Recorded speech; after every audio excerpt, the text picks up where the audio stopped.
माझ्या बहिणीनं तुम्ही मराठवाड्यातले असाल ना, हे आमच्यासारखं कीर्तन तुम्ही ऐकलं नसेल. तुम्हाला एकच गोष्ट माहिती आहे, रावणानं सीता पळवली या,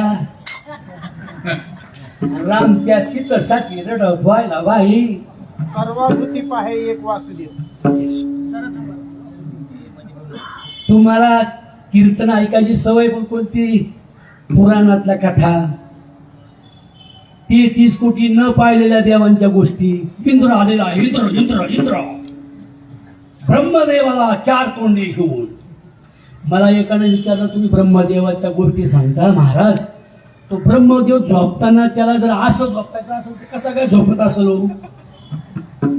पण आमच्या म्हणत नाही, आपल्या या वारकरी संप्रदायामध्ये देवदेवतांच्या विरोधात बोलणारा जगातला पहिला संत म्हणजे श्री ज्ञानेश्वर महाराज आहे. 33 कोटी देव हे काल्पनिक आहे, ते तुमच्या आमच्या ओराडावर आणून बसवलेत. आणि ते कमी पडले तर आता नागडे उघडे बुवा बाबा देवाऱ्या. विठ्ठल गेला पंढरपुराला, भलता स्वामी देवळात शिरला.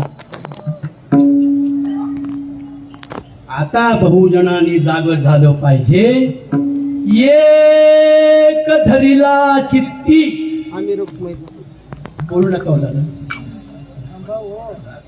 एक धरीला चित्ती, एकच जो संतांनी निर्माण केला, जो महाराला शिवून देतो, मांगाला शिवून देतो, बाई माणसाला देवळात प्रवेश देतो, तो जो कोणी आहे त्याला विठ्ठल असे म्हणतात. कितीतरी देऊळ अशी आहेत शीतलताई अजून. येथे मंदिरामध्ये स्त्रियांनी जाऊ नये.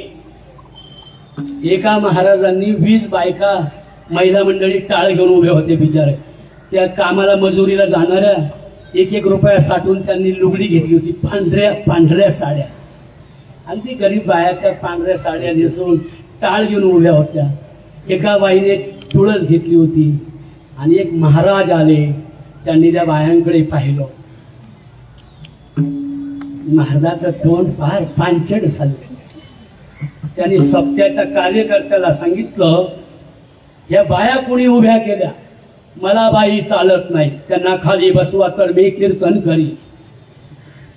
त्यातली एक बाई लई जबरदस्त तापड होती त्या बाईसारखी. हो, तिने कागदावर लिहिलं, बुवाच्या हातात दिलं तर बुवा सगळा वला झाला. तिने लिहिलं, महाराज तुला बाया चाल